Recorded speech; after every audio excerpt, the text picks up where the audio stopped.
గానరస ప్రవీణ గతకాల వితాన సమస్త భక్త సమ్మాన మహాకులీన అసమాన చరాచర రూప భేద సంధాన असमान चराचर रूप भेद संधान जिताभिमान तनु धर्म विहीन महाप्रदान देवा ननु गावु मैया देवा ननु गावु मैया बसवा बसवा बसवा वृषाधिपा देवा नन्नु गावु मैया बसवा बसवा बसवा वृषाधिपा देवा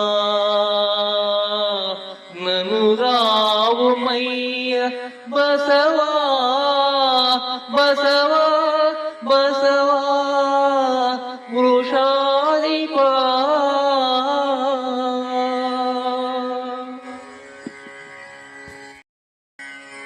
ఈ పద్యం పాల్కురికి సోమనాథుడు రచించిన వృషాధిప శతకములోనిది.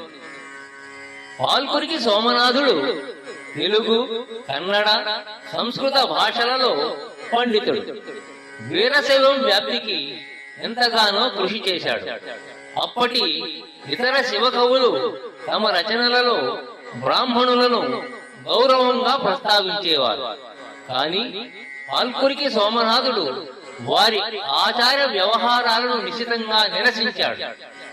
సోమనాథుడు వరంగల్లు సమీపంలోని పాల్కురికి గ్రామంలో శ్రీయాదేవి, విష్ణురామదేవుడు అనే వైష్ణవ దంపతులకు జన్మించాడు.